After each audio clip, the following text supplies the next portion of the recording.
Why is trust so important in a relationship? Oh, great question. Well, of course, it depends on the kind of relationship you're talking about.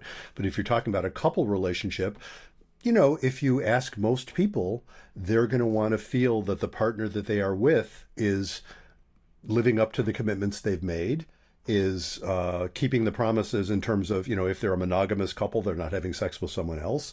If they're promising to build a life together, that they're going to actually, act in ways that fulfill that. So trust is really important. There are, I guess there have been times in history in various cultures where that hasn't been part of it. It's just been, people get together for procreation, or, it's some feudal lord and he has a bunch of concubines and uses them for however he wants to use them. And what do they get in return is some degree of sustenance or something like that. But most of the time, in our modern era, what we want from the people we're closely involved with is to be able to trust that they're the people they say they are being. Yeah. Are you who you say you are? And do you walk the walk as well as talk the talk, I suppose, Yeah. into sort of who you present as? So obviously trust, with that comes then betrayal, which unfortunately does happen in some relationships. Hmm. What are the sort of common reasons that betrayal might happen in a relationship that you come across? Yeah. It is interesting because implicit in your question is there are a bunch of different reasons, which is fascinating. Certainly, I think the most common is that I see in the couples who come, and I realize I don't have a random sample. I have the people who are coming to a therapist. Before I was a psychologist, I was a statistician way back in the day, and so Okay. my statistician brain pops up and says, "Yes, you don't have a random sample here. You have a biased sample. These are people. This isn't everybody. This is people who are choosing to come to a therapist." But by the time they get to me, often what's going on is they've recognized that somebody was vulnerable to cheating. If it was that kind of betrayal, if it was, let's say, a sexual betrayal, somebody, and even if it wasn't, somebody became vulnerable to it because something wasn't working well. So that's often one of the big causes. And I do work a lot with couples around those issues. Like, what was the context that this happened in? Doesn't excuse it, doesn't condone it, but it does mean that there's a context that you need to understand. Having said that, sometimes people have affairs who are quite happy in their primary relationships, and they don't want their partner to know about it because they know it would upset their partner, and so they try and keep it secret and they get busted. Such folks, the problem there isn't that there was something inherently wrong in their relationship per se. The problem is they didn't agree on the concept of monogamy. And Right. so if somebody is, saying, well, I promised you monogamy, but I didn't really mean it, that's going to be hard to trust someone. But that's not the usual situation I work with. It's usually there's something in the context, and often it's a lack of intimacy, and I mean intimacy very broadly. I'm not just talking about sex. It's a breakdown in intimacy that makes someone vulnerable to try and find it elsewhere. Even if Mm. they are, most of the folks I work with, the people who have cheated, are saying they feel terrible. It's against their own values. They wouldn't have thought they'd do that, but they found themselves doing it. And I suppose digging into the reasons why, whilst it might be painful for the couple to do, I suppose it's so important to do that in order to then find the fix, if there is a fix going forward, right? Yeah, absolutely. Yeah. And, I can talk about, maybe this is a good time to talk about the concepts that I almost always share with couples in the first session. I talk about two different sets of needs that we're trying to fulfill by being in a couple. It's one of many ways of looking at it, but it's my favorite way. The two different sets of needs we're trying to fulfill are stability and intimacy. And they're both, I'm using the word needs carefully because I don't mean desires. I mean things that if they're not sufficiently fulfilled, something dies or something doesn't, something gets sick, something doesn't work. So why do I talk about two different sets? Well, stability, the skills you need for stability are very different for the skills you need for intimacy, and yet they're both needs. So one of the ways all that it happens that you run into intimacy problems is people will privilege stability, especially when they do bizarre things like, get married and have children and build a life together. I've often commented to folks who have kids, I'm saying, your life would be a lot easier if you didn't care at all about your children. And they always look at me and say, yeah, no, that's probably not going to work for us. I'm glad it doesn't. I mean, that's silly, but really it's because you care about the life you're building, and especially having kids and things like that, people will prize the skills of stability. Now, what are the skills of stability? Basically, it's all the stuff that is about predictability. It's about basically keeping the anxiety level low. So Right. you behave in ways that keep the anxiety level low. Obviously, if you think about it, infidelity is hugely anxiety producing, hugely destabilizing. So stable couples aren't doing that, at least initially. Sobriety, basically, basically not getting drunk too often or things like that, because that can be really destabilizing. All that sort of stuff falls under the general heading of stability.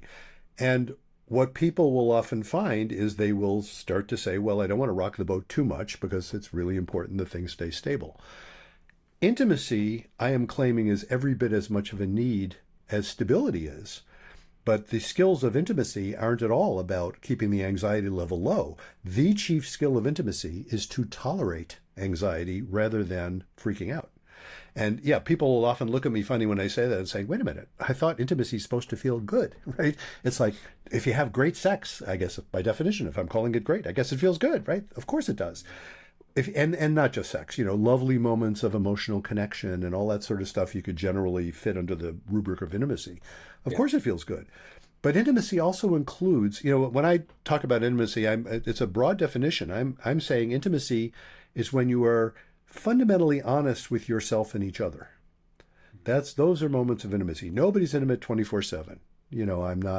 I get distracted from myself sometimes, of course, we all do. But a couple needs enough of that to Yeah. maintain their sense that they are a unit.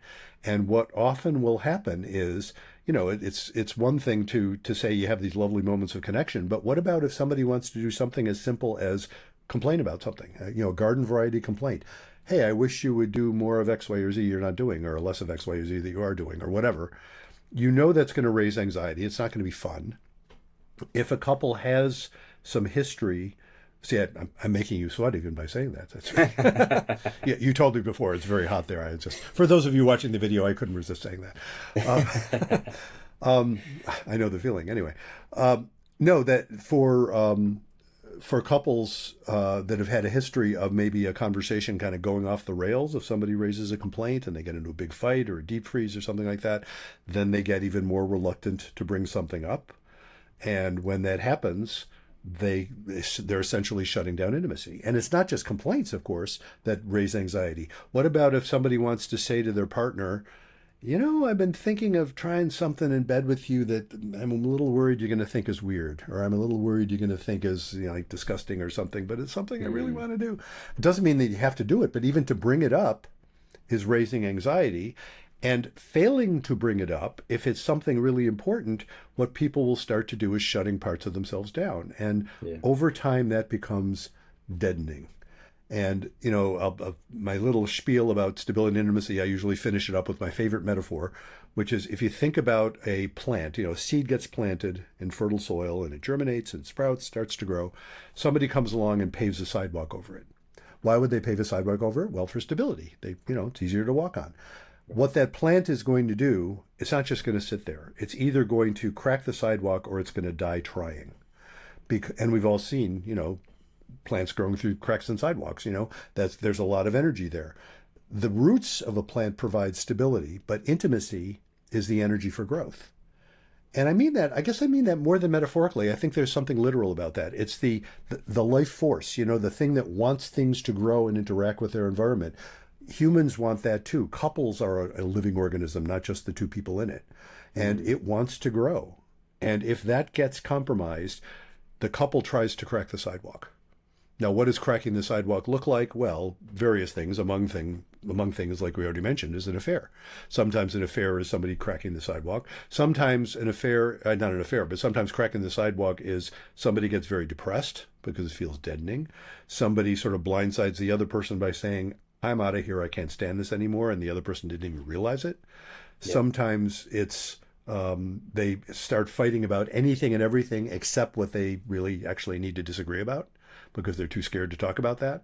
A lot of those things are kind of the symptoms of compromised intimacy. Yeah. So you sort of fall into these stable ways of living, this very predictable patterns, routines, and whatever's you're feeling inside that might raise that anxiety by not saying it, you're just building up, building up, building up, and eventually it could reach those levels where it results in, like you say, either someone walking out, someone cheating, whatever that event is. Hmm. But yeah, that's so. How do we maintain that intimacy then during the relationship? How do we create more moments like that? Yeah.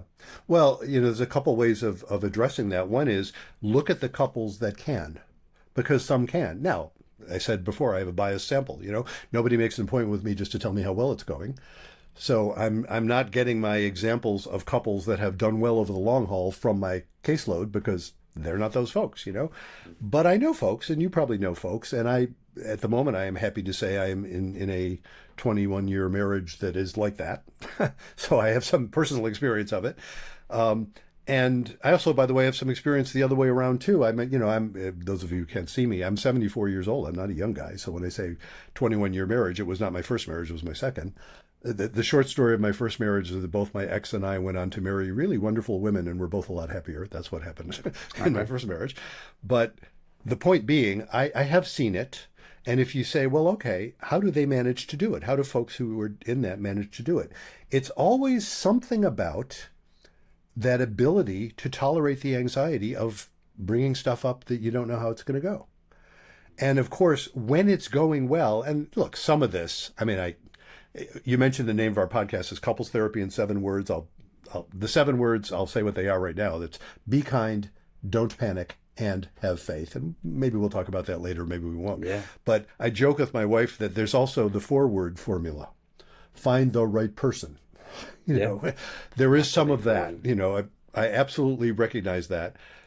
If you find the right person who has those skills too, then you're going to be able jointly, if you observe them over time, you'll see those couples, they are willing to bring up stuff. They're willing to talk about their fantasies, even if they're not sure how their partner will handle them.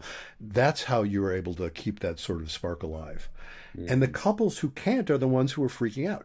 That 7-word formula I mentioned, be kind, don't panic, and have faith. Be kind, that sense of kinship is what makes people want to stay together. If you're in a panic, you can't do that. Yeah. And so it's be kind and don't panic. The don't panic is so you can be kind. And have faith, and I don't mean religious faith, I mean more generally a mindset that says, this whole business is livable even if we haven't figured it out yet. That kind of faith. That's the antidote to panic. So the couples that I see coming in with these issues who can get through it, and this applies even to really hard stuff like, betrayal. It's hard by definition. If it wasn't hard, we wouldn't call it a betrayal. Yeah. So the couples that can do that are the ones that are manifesting that ability or that willingness to face what's happening as meaningful, even if it's painful, and then look at it rather than, the ones who come in and say, oh my God, this is terrible. I'm never going to do that again. And the other person saying, damn right, you're never going to do it again. And that's, we just want to go back to how it was. Well, that is not manifesting faith. That's manifesting denial. It's like, no, you can't go back to how it was. How it was is how you got here. Yeah. And so the couples that have the faith to say, wow, how it was is how we got here. We need to learn from this, even though, the person, let's say, was cheated on and they're mad as hell and the other person is feeling terrible and guilty and all that. They still have to be able to face that and say, you know what, neither one of us here is crazy or evil or stupid. And yet, here's this person that did something they wouldn't ordinarily do. We better look at this. Yeah. The ones that can do that emerge, whether together or separate. Sometimes they do separate, but the ones that can emerge together are better off than they ever were. Yeah. And they're often grateful for it, which is really interesting to see. So on that point, maybe following betrayal and those people that do emerge, can that trust be fully rebuilt in that moment, or is there always going to be sort of an element of doubt potentially when that thing has happened? Yeah, it's interesting for not to be cold and clinical about it. I find that fascinating because can you rebuild trust completely? Well, if the trust you want to rebuild is something of the form that would say, it's not possible that this person could ever cheat on me. That's never true of anybody. Even, I've never cheated. My wife has never cheated. I can't imagine cheating, but I would never say it is theoretically completely impossible. I've said to my wife, if Yeah. I ever cheat on you, get me examined for a brain tumor or something. I don't know, but you don't know. I mean, it's not who I've ever been, but Yeah. I You work with never know people what all the might time, happen. who say that's not who they've ever been, and they mean Yeah. it. So that trust was mistaken in the first place. When I talk about those skills that let people maintain intimacy, part of that skill is that recognition that says, well, shit's going to happen. Yeah, I'm not saying everybody's going to cheat. That's not true. But the one thing I the one thing I know is true, and people often smile when I say this, but I just know it to be true of all of us. You, me, and everybody we know, we're all annoying. Everybody's annoying. We are all annoying because we're human beings. We're annoying as hell. I am much more annoying than my wife is. I have to say that. I mean, I do have to point that out. She is so gracious about how annoying I am. That's why we get along so well. She's really sweet about it, but she'll tell me if I'm being annoying. And I know, and that's the thing. I'm not beating myself up about it. I mean, I try to be less annoying, but it's kind of part of the human condition. There's a guy named Alain de Botton. I don't know if you've heard of him. Yeah. Yeah, School of Life. yeah, yes, exactly. And he wrote a book. I'm pretty sure he's the one who wrote this book called "Why You Will Marry the Wrong Person." I Right. didn't read the book, but I did read an article in the New York Times that he wrote based on the book. And he's not cynical. He's not saying, "Oh no, so don't anybody should get married." He's saying, "No, what you get when you marry someone is a particular set of annoyances. If you married someone else, you'd get a perhaps different set of annoyances. But be prepared. And by the way, you're annoying too. We're all annoying.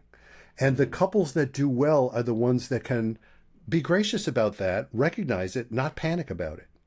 The couples that don't do well are the ones who have this illusion. It gets back to your question about trust. This illusion that I can trust you that you would never for a moment hurt my feelings. Well, that's ridiculous. You're talking about human beings here, and they're not clones of each other. Of course they're occasionally going to hurt your feelings, and not intentionally, or they'll get pissed and do it intentionally, whatever. But those are all normal phenomena. So that kind of trust, no, you don't rebuild. But what you can rebuild, a couple that wants to stay together after going through, somebody's betrayed somebody. The couples that want to stay together and do well with that are the ones where a couple of things happens to rebuild trust. First of all, we haven't even talked about forgiveness yet. The way I understand forgiveness, they're going to have to get to some forgiveness before they have any hope of rebuilding trust. We can come back around to Right. that. Yeah. Yeah. But given that they want to rebuild trust, they're going to have to be able to understand what happened well enough so that each person can say, "Oh, I can see how you would have responded the way you did. I don't want you to anymore. And I don't think you will anymore because we understand the situation now in ways we didn't before. We have learned some stuff we didn't know." Yeah. It's an arc of growth. The couples that can find that arc of growth can then say, well, yeah, I don't really have to be checking their texts all the time because I don't really have to be worried about this. I know what the signs would be.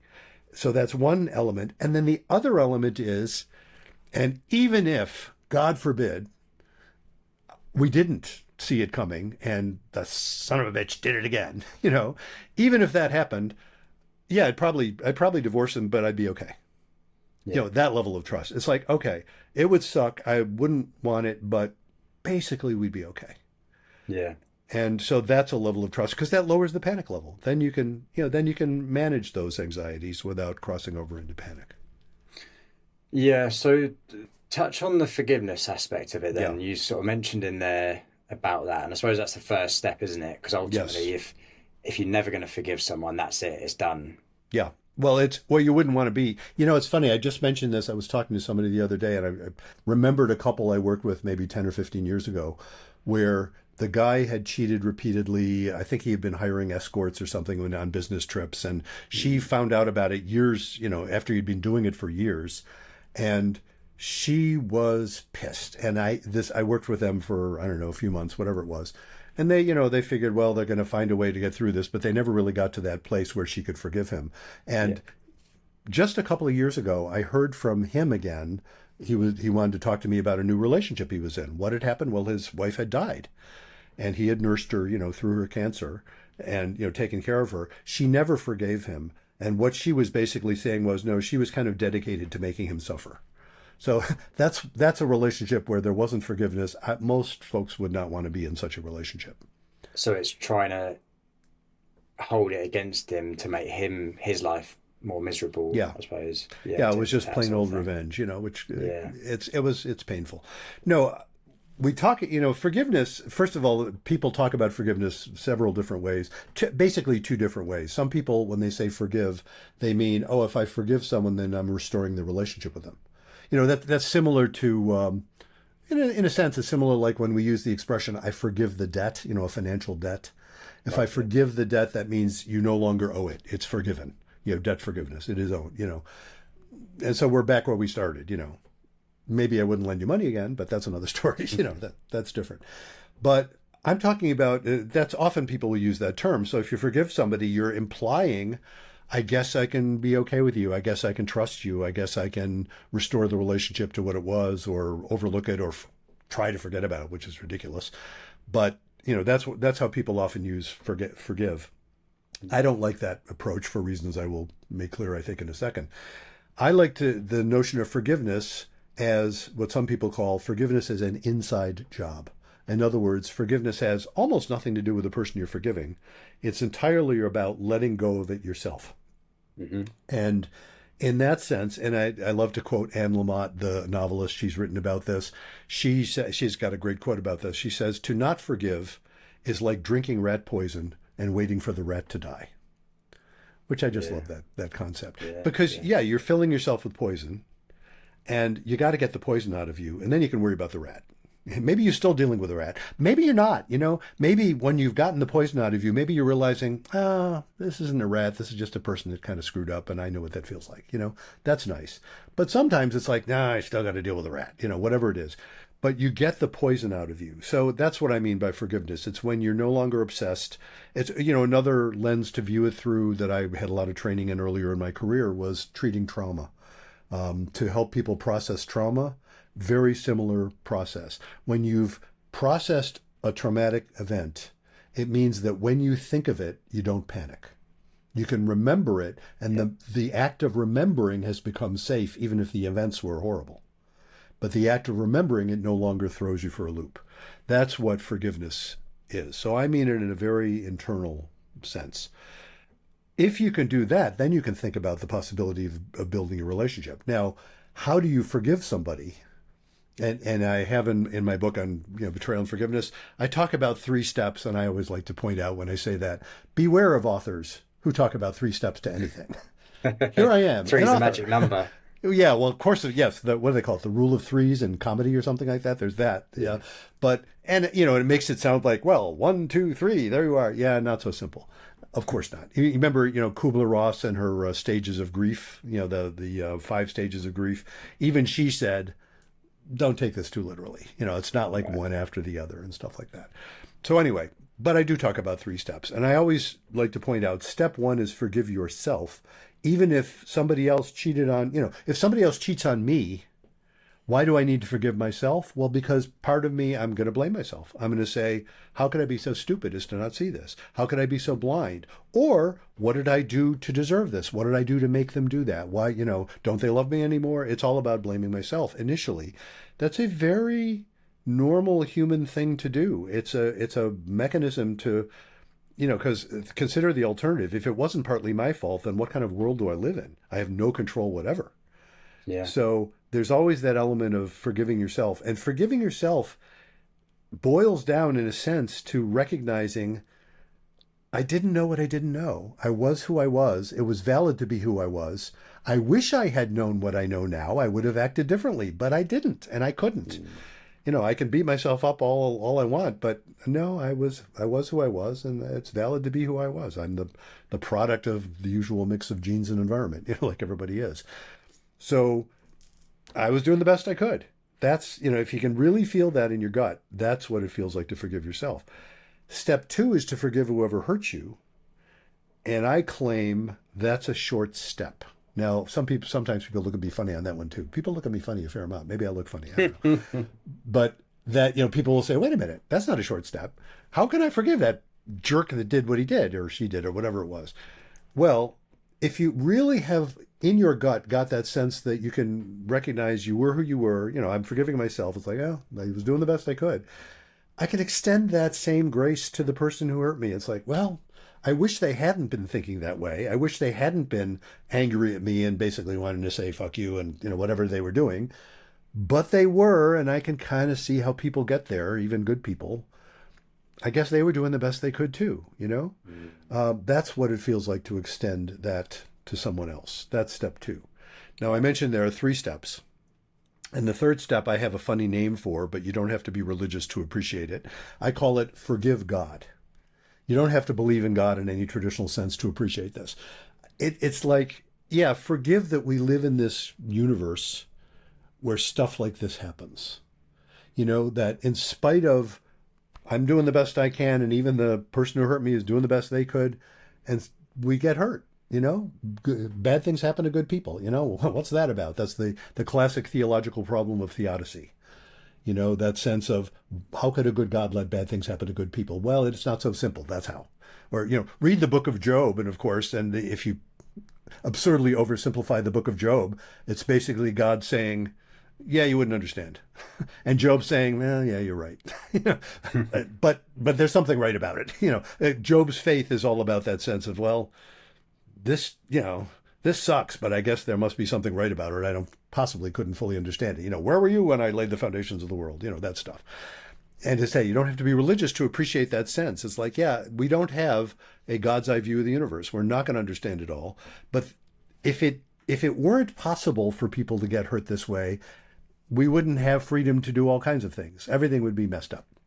It's, you know, it's not unlike saying, why is there death when we want to live? And, you know, in evolutionary terms, we're supposed to be anxious about dying. That's what keeps us looking both ways before we cross the street, which in Yeah, your it keeps country, us I have to remember to balanced. look the other way because you guys drive on the wrong side of the street. Yeah, isn't that awful when people say that? You say wrong, I say But of right. course, you know, it's funny. I'm Jewish, and it drives me crazy when people say, "Well, your books open the wrong way." No, your books open backwards. No, they don't. They open from right to left, but they don't open backwards. But you know, that's another story.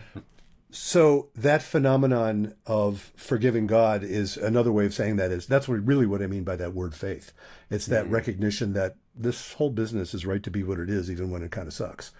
And yeah. you know, it doesn't mean I throw up my hands in despair and do nothing. It means I do what I can do, but I recognize I'm doing the best I can here, and so I can kind of forgive the universe for being what it is, and we can get on with it. It's quite sort of stoic as well, isn't it? The way, if to make it into that, when you look at those first two steps, sort of forgiving yourself and forgiving the other person, that's your choice. That's inside your control. So you're looking at what can I actually impact in this moment? Well, Yeah, actually, my feelings towards myself.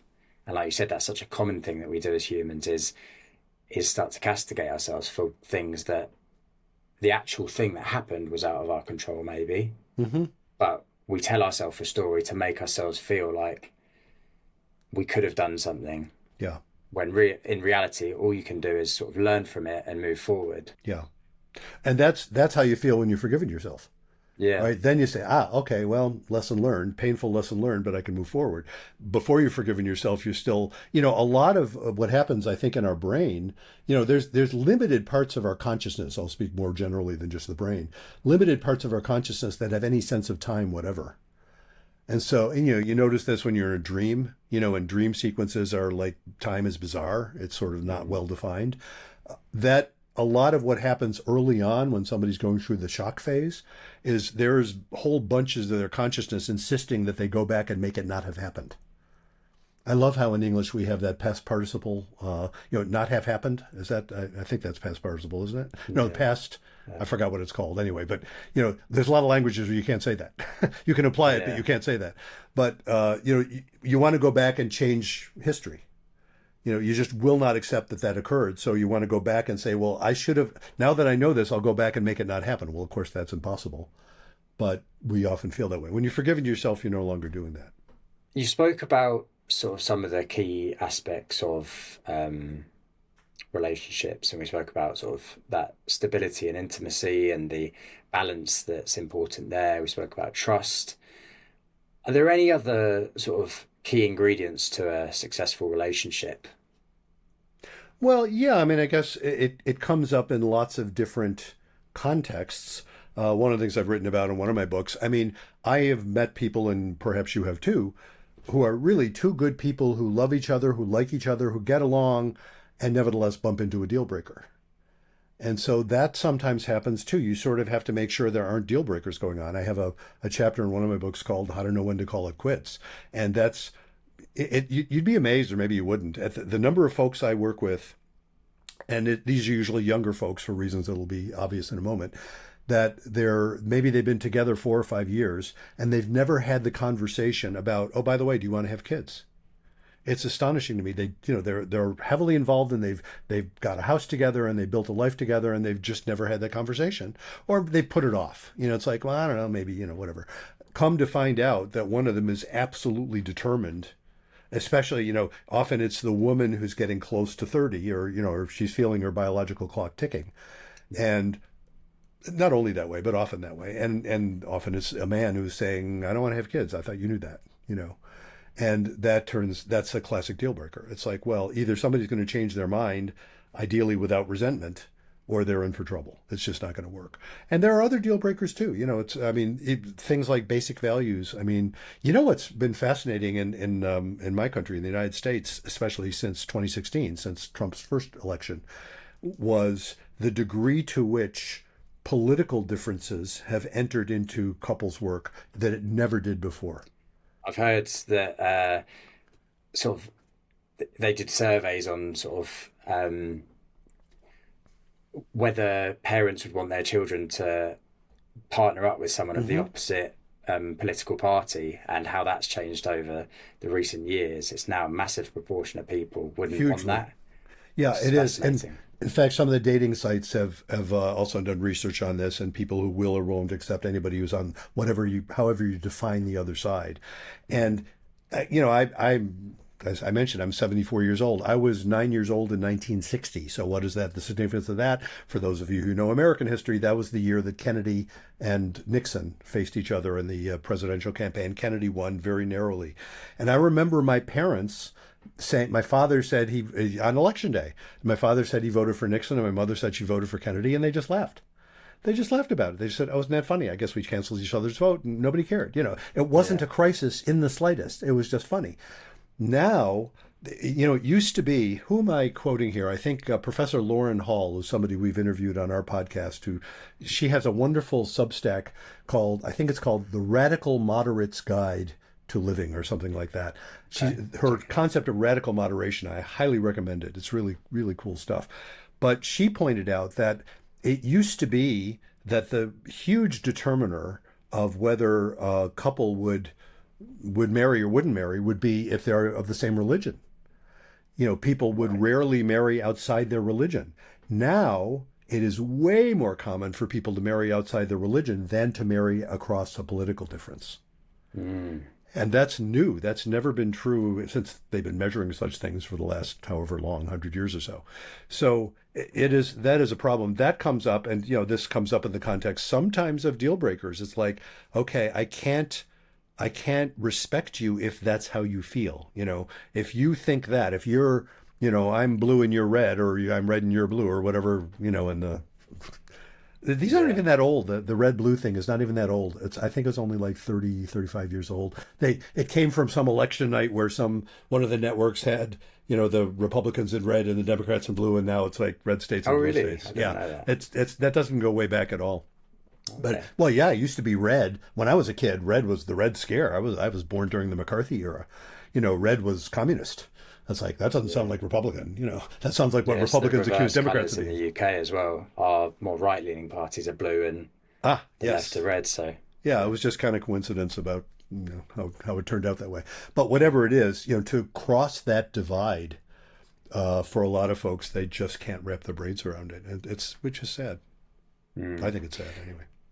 Yeah, definitely. I think I wonder whether it's to do with whether maybe not as many people are religious as previously they were, Yeah, and so it's almost like their religion in a way. And the way that you sort of said previously, religion was the thing that people never yeah, sort of crossed the barrier of. hmm Now people are so invested in politics and what's happening in the world, and obviously we're just inundated with information on social media and everything like that. So people yeah, feel way stronger than maybe they previously did because they know more. yeah. No, I think that's Um, true. and it sort of replaced that aspect of it, I suppose. Hmm Um, so obviously, a lot of this comes down to communication, what we're talking hmm about, and in the work that you do, obviously therapy is communication is key. But I've seen that you sort of spoke about you estimate that sort of two-thirds of the people that come to you and say, I need your help to communicate better. Mm-hmm. But you say that's not necessarily the case and that the problem lies elsewhere. Can you tell me about that? Yes, one of my favorite topics. I wrote a whole book on the subject with a very snarky title.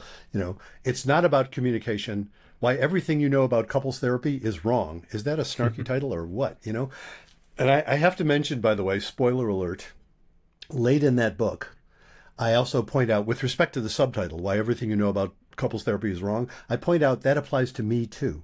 Everything I know about couples therapy is wrong as well, and the emphasis is on the word know. If I think I know, if I have the last word, if I become ideological about it, I'm not actually helping anybody. I'm doing harm rather than good. That's kind of one of my theses. But yeah, getting back to that, the main title is, why do I claim it's not about communication when everybody's saying, of course communication is important? Well, sure it is. I don't mean to be ridiculous. It sure looks that way, right? If you look at a well-functioning couple, again, I was talking about well-functioning couples before, it's like, yes, not the ones who make appointments to see me typically, but if you look at but the ones who, after they've worked with me for a while, often are quite well-functioning couples. So I do get to see that in my work, just not right away. So if you look at a well-functioning couple and you are sort of, the proverbial fly on the wall and you're looking to see what's going on, what will you observe? Well, you'll observe that they are speaking to each other and communicating with each other in ways that look a lot like the rules people like to teach when they teach rules of communication. They're not formally doing it, but they're informally doing it. You'll see the absence of the things that they always tell you to avoid. They're not calling each other names. They're not criticizing each other's character. They're not yelling and screaming. They're actually trying to. You can see them getting a sense of saying, wait a minute, let me make sure I understand what you're saying. They're doing all that stuff that you learn in those techniques. Techniques like I statements and active listening and nonviolent communication, which is a whole big system, And I don't mean to dismiss those things. They're all good ideas. That's not the problem. The problem is a basic fallacy. I'm enough of a nerd. I'm a recovering nerd with frequent relapses. That's how I think of myself. I'm enough of a nerd to say in Latin what that fallacy is. It is the post hoc ergo propter hoc fallacy, which is to say, afterward, therefore, because of. It's mixing up the fact that something happens after something else with the fact that it caused it. So let me explain what I mean. If you look at well-functioning couples, they're going to communicate more or less following the rules. So the reasoning goes, what I'm going to claim in a moment is fallacious reasoning, goes, if you just teach people to communicate that way, follow the rules, then they'll be well-functioning, right? Wrong. That's the problem. The problem is, indeed, it is true that well-functioning couples communicate that way, but they're not well-functioning because they're communicating that way. They're communicating that way because they're well-functioning. If you take a couple that isn't well-functioning, take a couple that is angry and contemptuous and hurt and suspicious and all of those nasty things that couples often are when I first meet them, and teach them all of those rules, what they will be is even more effective at communicating how contemptuous and angry and hurt they are. Or they will fail to follow the rules, which is really more likely. They will fail to follow the rules because they'll be in too much of a panic, too pissed off at what they're hearing their partner saying or what they're thinking themselves. It won't work to teach them rules. And when they are well functioning, you don't need to teach them rules. In fact, the rules become ridiculous. For a well-functioning couple, do you really want to talk to, if you're in a partnership with somebody, a romantic partnership, do you really want to actually have to follow those formal rules every time you want to make love? You're going to treat each other with respect. Of course you are, but you really want to follow, you say this and then make sure you understand it, all of those sorts of rules. They're silly. They're ridiculous when you don't need them. And when you do need them, you can't follow them. So that's the problem with teaching rules as a way of actually helping people. Yeah. So now what do you do? So what do you do that actually might help people? Well, that's where you have to get into the fact that, gee, if what they're communicating is all this nasty stuff, we better figure out what's going on so that they don't have to feel that nasty stuff anymore. And that's a rather more complex process than just teaching a bunch of communications rules. Yeah. Teaching them how to communicate what they're feeling rather than how they're communicating it, maybe. Well, Is it? no, because what I'm saying is no, the problem is what they're feeling. So it's not about teaching them how to communicate what they're feeling. It's about changing what they're feeling. That's the issue. That's harder. It's Yeah. about saying, wow, you are clearly communicating to your partner. You are pissed and you are somewhat contemptuous and you're insulting them, even if you couch it in all kinds of nice statements, I statements or whatever, you're still communicating that. Mm, We need to look at why you're so pissed at your partner. yeah. And maybe you don't need to be, or maybe part of you is, but part of you isn't, which is way more often the case, by the way, than it's all one way or the other. Yeah. And when you enter into that kind of conversation, those are actually intimate conversations. Those are conversations that say, well, you're going to say how you feel. You're going to do it with, I'm not ignoring the demands of stability. I'm not ignoring basic civility and decency. That's important. When I emphasize a lot of the work is about intimacy, that doesn't mean I'm saying stability is unimportant. Stability is really important, and part of stability is okay. For starters, you realize don't be a jerk here. you know, you're going to have to get hold of yourself and not be a jerk. That means sometimes not saying what you're feeling right now. Yeah. It's not about that. It's much more about saying, look at what you're feeling. It's probably more complex than you first think. You probably have multiple feelings. There's no couple that's going to come with me and not have multiple feelings. What are they talking to a therapist for if they don't have multiple feelings? Do you know what I mean? They love each other and they hate each other and they like each other and they dislike each other and everything mixed up together. Yeah. It's just If trying to separate yeah, those out and sort of work through them individually. yeah, and honor them all. That's the other piece. What lets people have intimate conversations is when they can, I mentioned earlier, when they can tolerate the anxiety. Well, what helps you tolerate the anxiety is when you have this sense that you're in the presence of feeling validated. You're feeling like, okay, you don't think I'm crazy. That's good. That's a statement of faith, by the way. And I almost always say that to every couple I meet. I say, well, now that I've known you for 20 minutes, I can already tell something about the two of you that really relates to stability. Neither one of you is batshit crazy, right? And they smile, and it's almost always true. In 30 years of doing this, I have met a few couples where I wouldn't say that because one of them is, and I say that with, I'm not trying to make light of serious mental health issues, where somebody's having a psychotic break, somebody's thinking the FBI is controlling the signals in their brain, somebody's having a manic episode, stuff like that. Okay, that is crazy, but mostly they're not crazy, even though they've been maybe awful to each other. They're not crazy, and they're not evil fundamentally. And they're not stupid. They're doing the best they can. And so that when you work with that, that's what lets people say, well, I guess I have a lot of mixed feelings here. And it isn't about finding your authentic self either, because your authentic self is a big mishmash of things, some of which you really ought to shut up rather than letting out. That's another one. You know who wrote about that? David Brooks, a few years ago, who wrote a book called The Road to Character. Right. And he talks about how it used to be back in the day, and I'm an old guy, I could say things like that. It used to be that if you asked what's the purpose of education, it would not be to help children express their true selves. It would be to prevent children from expressing their true selves.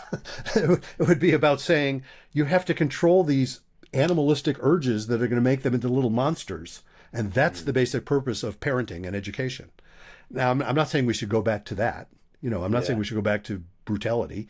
I'm just observing. It's just so interesting, the notion of saying you have to be your authentic self. What if your authentic self at the moment is a total jerk? Well, then maybe don't be your authentic self. Actually, get a hold of yourself. Yeah. If you actually want to have a relationship with someone, they're not going to want to be with you if you're going to be a total jerk. So you better not be your authentic self, if that's who it Yeah. is at the moment. Or change, yeah, working Yeah, to change that authentic self, right? Who you are changes over time, doesn't it? So of course. everything you experience in life is a learning opportunity and a chance to grow as a person. So people sort of say, "This is me. This is who I am." It's like, well, actually, that could change in a year from now, or Hmm. all you need is a set number of things to happen that It could create. change in 10 minutes. Yeah, Because exactly. this is who I am, but I'm also these other things that I don't think about that much, but occasionally that pops out, Mm, that we are complex beings. yeah. So let's talk a bit about the seven words. So obviously, couples therapy in 7 words is the name of the podcast. For people who are Um, watching the video, there's the logo on a cup. We have oh, merch. Yeah, nice, nobody buys it, but we do have merch. So, very nice. couples therapy in 7 words, and they're the 7 words: be kind, don't panic, and have faith. Yeah, Okay, so talk us through those words and what yeah. they mean to you. Well, I can tell you the origin story, which kind of explains what it's all about. So, the origin story of this, I mentioned I've been in practice for over 30 years, and pretty early on, 2, 3 years in, something like that, I'm guessing, I happened to be at a consultation group meeting. There was a bunch of therapists. We got together, I don't know, 5 or 6 of us would get together every so often and, bounce ideas off each other. It's all very helpful stuff to do for anybody in this field. And I don't even remember what we were talking about, but I'm guessing it had to have something to do with couples therapy. But we were getting up to leave. That's the part I remember. We're getting up to leave. I think we were meeting in my office, but we were all leaving. And a colleague of mine, who was a friend of mine as well, and he turned to me on the way out and he said, "How do you do couples therapy anyway?" Knowing it was a silly question. I mean, how am I supposed to answer that? Literally leaving the room. But I'd actually given it a little bit of thought as my practice continued. I got trained in it, and as I was doing the work with couples, I say, I've thought about that some. If you boil it all down, what are we really telling people? We're basically telling people, be kind and don't panic.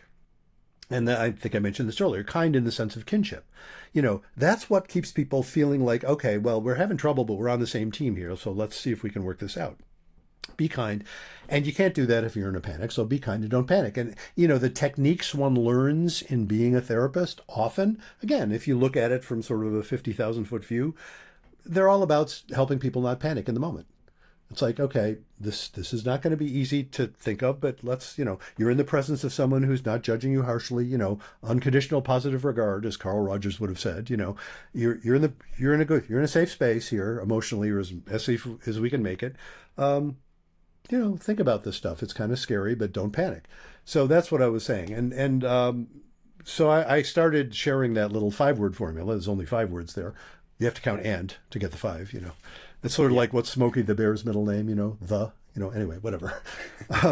So that's a 5-word formula. And then I started sharing that, and people say, wow, I hear you explain that. That's interesting. Tell me, I got the be kind and don't panic part. Now, how do you not panic again? How are you supposed to not panic? And that's where I don't have a manual, I don't have, this is how you not panic, because panic is a necessary capability. We are designed to panic when we're being attacked. That's what we're about. That's how we've survived as a species. We are the descendants of people who panic too much rather than too little, because the ones who panic too little didn't become our ancestors because they got eaten. That's a basic evolution for you, Yeah. So we have to have the capacity to panic. So how do you not panic? Well, that's where I don't have a how-to, but what I do have is an observation.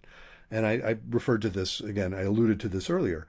The couples that seemed to be able to do the work, even when it was hard and anxiety producing, were the ones who were manifesting that sense of faith I was talking about before. And I searched around for a better word to use, and I couldn't come up with one, because it has that religious tinge to it. And I don't mean, and I've met religious people who manifest that. I've actually met religious people who don't. I think fundamentalism is actually the opposite of faith, as I define it, because it's closed. Fundamentalism refuses to look at anything other than what they know to be true. Yeah. And so that's the opposite of faith to me, is faith says, no, of course we know perfectly well we don't have all the answers. That'd be absurd to think we do. That's denying reality.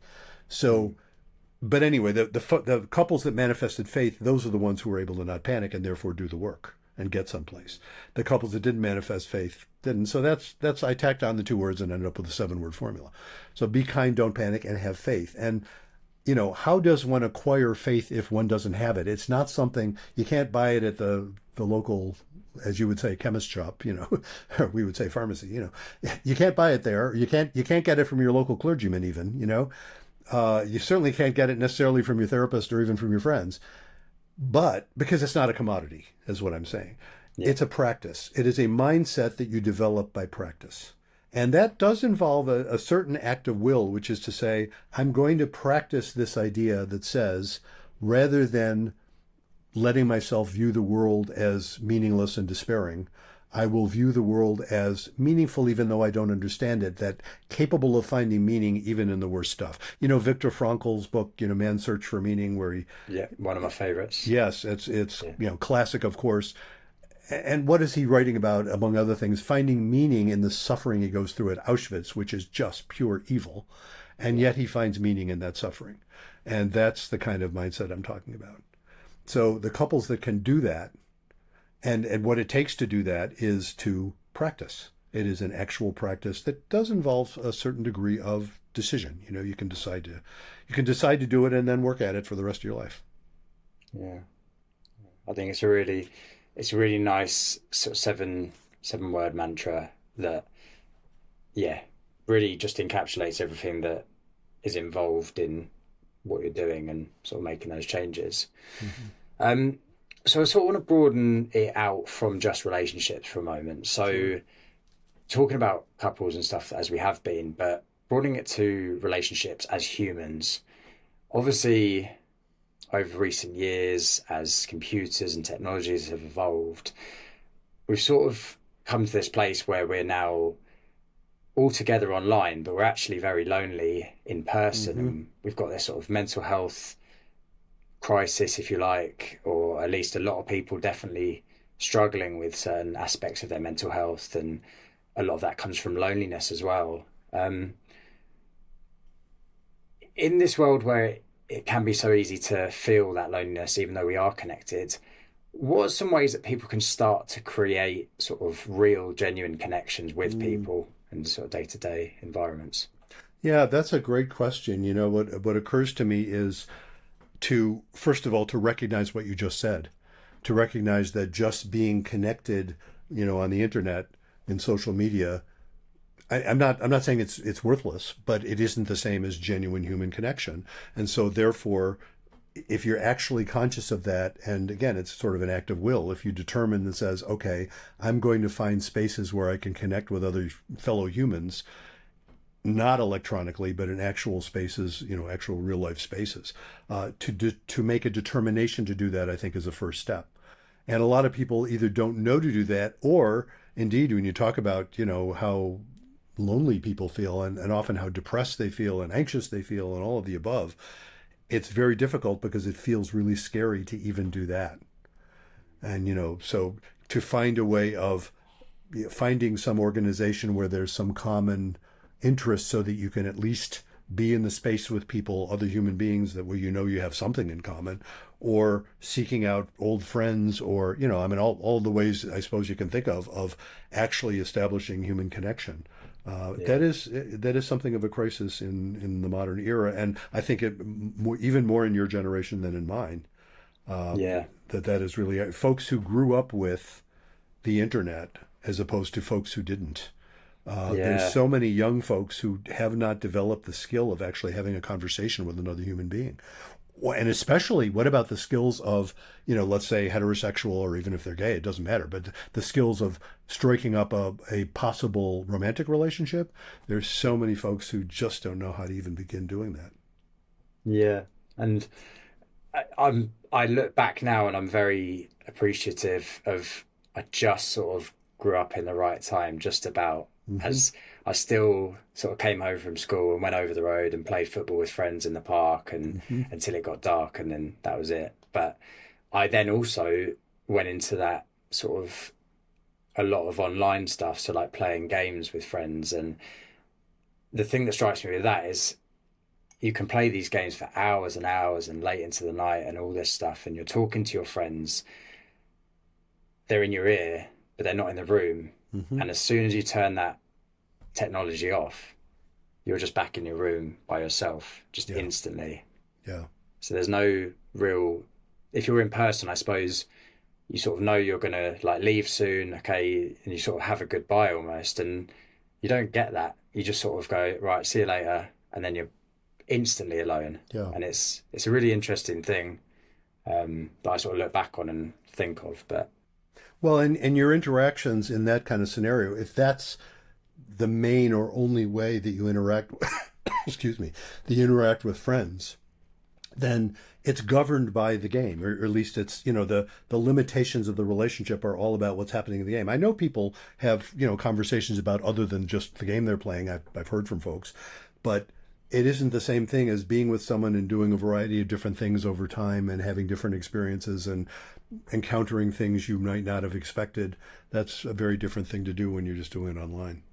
yeah, and so much of communication as well is not just your words and the voice, is it? Right. Of So I spoke course. to a ex SWAT hostage negotiator, And I'm sure you know about the 738-55 rule of how communication is sort of broken I don't down. think I do. No. Okay, so his point was that when you look at how people communicate, so 7% of what you how it's perceived is the words you say. Ah, yeah. Then the 38% is the tone of how you're saying it, and then 55% is actually how you use your body language and how people read your body language and your to make it modern, your vibe, I suppose. Yes, exactly. But Yeah. uh, but Oh, I like it's that. Yeah, yeah. I yeah, don't know how they but get such exact numbers. That's always sort of funny. It's like, yeah, how do you measure yeah. that?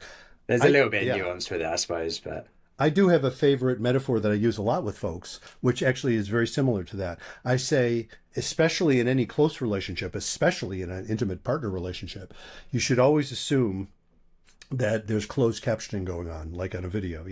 And if you turned on the closed captioning, what you would see, of course, in closed captioning, you do see the words, but if you turn on the closed captioning when you're having a conversation with your romantic partner, you should always assume, even if this is not accurate, you should always assume that if you turn on the closed captioning, what you would see is something like this. They're saying to you something like, hey, what time are you going to go pick up the kids? Whatever. In the closed captioning, you would see, by the way, do you love me? Do you respect me? How are we doing in our relationship? Are you happy with me right now? Or how are we doing? And especially the yes, no answers about, are we okay? And you want in your response, you're going to say, oh, I'm picking up the kids at 5:30 or whatever. In your response, you are also sending closed captioning. And that those percentages you described make a lot of sense to me because I'll often say how that communication affects your relationship is way more about the closed captioning than it is about what time you're going to pick up the kids. The same couple can have a conversation about what time to pick up the kids, be wildly in disagreement and laugh about it. And another couple could have that same conversation and it's a disaster. And it has to do with the closed captioning because that first couple, they are conveying, like you're going to pick up the kids at 5:30 and the other person saying, oh my God, I thought it was 6:30, and they're dealing with it. But the closed captioning is conveying, I love you. I respect you. Yeah, we all make mistakes. You're fine. We're good. yeah. And so they're fine. And it just reinforces, oh, problem. No, that's annoying. Let's figure it out. Another couple, it's like, well, there you go again, being inconsiderate, and because that was already in the closed captioning. They're already on Yeah, edge. So I yeah. like that. Yeah, How typical of you. Yeah, yeah, yeah. yeah. I like that. So looking at sort of relationships and therapy, whether you want to sort of go back to sort of couples or leave it as the broad thing, what's one myth that maybe you've come across a lot in your time about relationships or therapy, um, that you could sort of give us the truth? Oh yeah, I have one of my books. I think it's in the book. It's not about communication. I have a whole chapter on that. Um, yeah, that one of my favorite myths is that the therapist is a neutral mediator. Now Okay. that sounds like shouldn't the therapist be a neutral mediator, right? Certainly, the therapist needs to not be, not take sides, of course. But I don't claim to be a neutral party at all. I am actually very concerned. Now, I'm not, I'm useless to people if I'm as concerned as they are. Do you know what I mean? In other words, my job is to be the one who's not freaking out. Yeah. So that's why therapists can't work with their own families. Do you know what I mean? That's why we can't work with people with whom we have other relationships. It screws everything up because because we freak out. It's like, oh my God, what'll happen if, this doesn't go well? So it's not that. But I do absolutely, genuinely care about the folks I'm working with. So I'm not a neutral party. I want to help them both. So yes, I want to help them both. It's not like I want to help one to the exclusion of the other. I want to help them both. I'm not a mediator, and I say this with great respect for the profession of mediation, because mediators are very important folks. What a mediator is there to do is help you come to an agreement. Inevitably, if you're in a mediation situation, there's some kind of frame in which you need to come to an agreement. Let's say it's a couple that's divorcing. They need to come up with a divorce agreement they can both sign, and ideally not only both sign, but actually live with and, carry out without, huge resentments. I mean, that's important work. Couples therapists aren't doing well, some of them try to, but frankly, I don't know. I think I'd be a lousy mediator because I'd be trying to help them in other ways. And as I say, I have great respect for people who do mediation. I refer people to a mediator if that's what they need. But what a couples therapist is there to do, you don't know going in exactly what you're trying to accomplish. All you know is you want to feel better somehow. You want things to be better. What better is may differ between the two parties.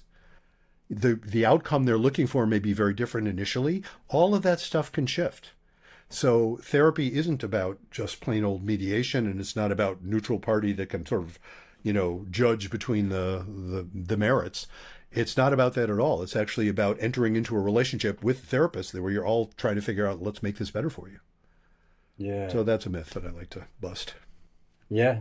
Yeah. I think that's a very common one that people think. And I suppose unless you're sort of going to therapy or involved in that space, you don't really think of it. But Mm-hmm. yeah, definitely it makes sense what you're saying. It's not a mutual thing. Sorry, it's not a neutral mediator. Yeah, in that sense, yeah.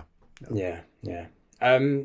So just sort of about your journey into it, I want to touch on as well. So obviously becoming qualified as a psychologist opens up sort of many avenues and many sort of areas you can then go on to work in. Mm-hmm. What is it that drew you to couples therapy in Yeah. particular? Yeah, because as you probably are aware, talk to lots of therapists, and many will say, "Oh my God, I don't touch couples with a 10-foot pole," and I respect that too. I get that. I have done. I mean, my earliest training, the clinical training, was in family couples, some with kids. Well, very little with very young kids, but mostly like school age kids. And I did a fair amount of psychological testing and that kind of stuff. And I worked with lots of folks, I think I mentioned earlier, lots of folks who were dealing with trauma, sort of recovering from like PTSD and that kind of stuff. And I found all of that really meaningful work.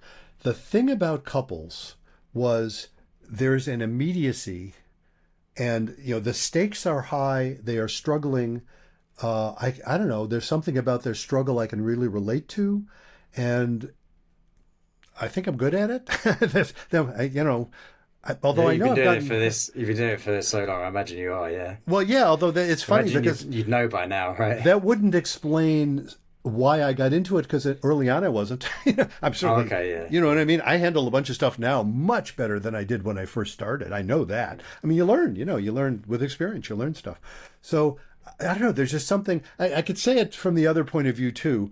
There's something about working with individuals, and I say this with great respect for people who do, but there was an element, the sort of navel gazing element of it, I just didn't want to be involved with. The folks who would come, and again, fine if people want to do this, but the folks who would come and say, well, I just think it's important to be in therapy because I really want to deepen my understanding of stuff. That's a noble thing to want to do, but it's just not much fun for me to help someone with that. I'm more interested in helping people who are in a really serious crisis that they need to find a way out of, and it's hard. And I guess I'm drawn to that. Yeah, well, it's improving other people's lives, isn't it? Mm-hmm. And being able to see that in a measurable way, Mm-hmm. seeing someone come out from that sort of dark area of, yeah, like you say, crisis potentially, and bringing them back up to a Yeah, now individual therapists do that too, and I did, yes, especially yeah, the trauma folks. To see someone heal from trauma is really moving. So it's not like I dismiss the other stuff, but there's something about the couples thing that just really grabbed me. yeah. And looking back on sort of decades of work with it, is there anything that's really surprised you most about how couples heal and grow Mm. together over the years? Interesting question. My first reaction when you say, "Is anything that surprised me?" I I don't think I'm surprised by that much anymore. But Mm, again, I am careful. I never say, "Oh, I think I've seen it all." yeah, It's that I'm not surprised to be surprised. Do you know what I'm saying? yeah, I'm not yeah, meta yeah, surprised anymore. It's sort of like, well, I expect to be surprised. Everybody's different. There's always something new happening. So, in terms of what has surprised me about couples, I mean, I've certainly seen changes over the years. Sort of generational and historical changes happen over the years. There are conversations it would have been harder to have 30 years ago than it is now. There's probably some conversations that would have been easier to have then than it is now. I don't know. Can't think of any of those What offhand. sort of conversations would those be, out of The curiosity? well, the latter one, I'm not, I can't think of an example, but the other ones, 30 years ago, it would have been much more difficult, I think, to start with the assumption that turns out men and women are characteristically different. Not every individual, every single way. 30 years ago, at least in terms of the kind of training and spaces I was in, that was almost heretical. I mean, you could say it, but you had to be really careful with it. The only way you were allowed to note that men and women are kind of characteristically different is in the context of, well, men are in privilege and women are, it's all socially constructed. Yeah. And over the years, it's like, no, it's not. It's like, no, there's these biological differences that turn out to actually matter a lot. And any parent knows this, Any Yeah. parent who has both boys and girls knows this. Now, does that prove it? Says the old statistician. No, because, there's lots of random variation, blah, blah, blah. But the point being, that stuff, it's gotten easier to talk about. It's gotten easier for feminist-minded women, which is most of the folks I work with, I think, are, the folks growing up, again, more your generation than mine, grew up in an era in which the field has been wide open for women to do stuff. When I was a little boy in kindergarten, I remember them asking, what do you want to be when you grow up? And all the boys would say the various things their fathers did or silly things, cowboy or whatever. And the girls, there were only three choices. There were only three choices they could perceive of. They could conceive. They would be a mommy, they would be a teacher, or they would be a nurse. That's all they could think of because those were the only women that they saw routinely. I mean, that wasn't accurate even then, but that's what they said.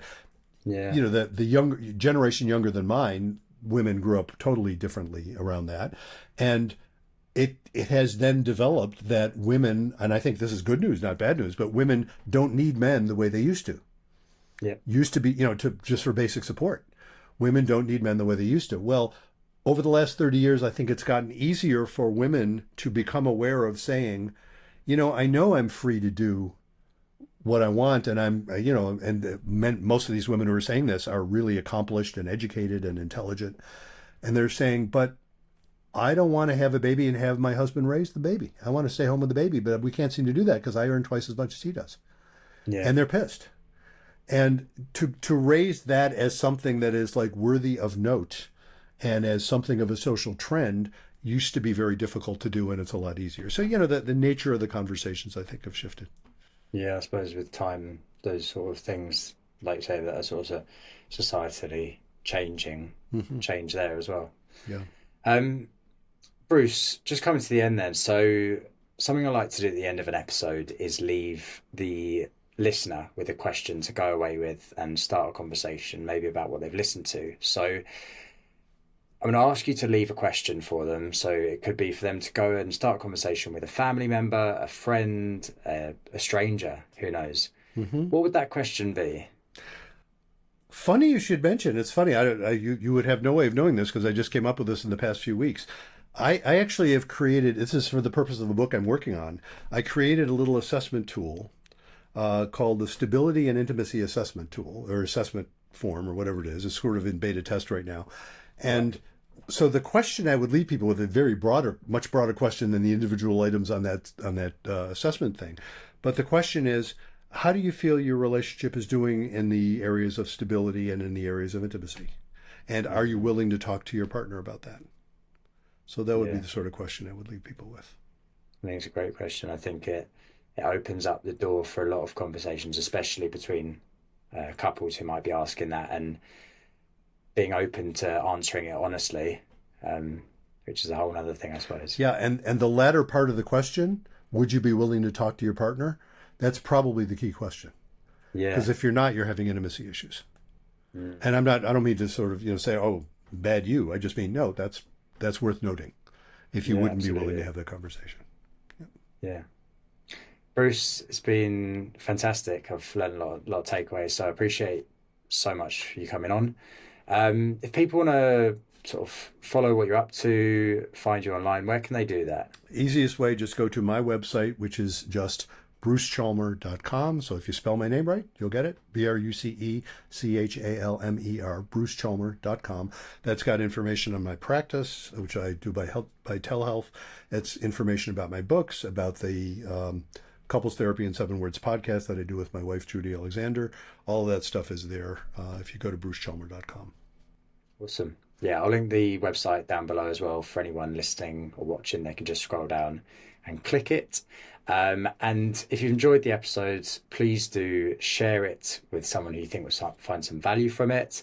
If you haven't already, please do follow us and rate the show wherever you're listening. It really helps us reach new people.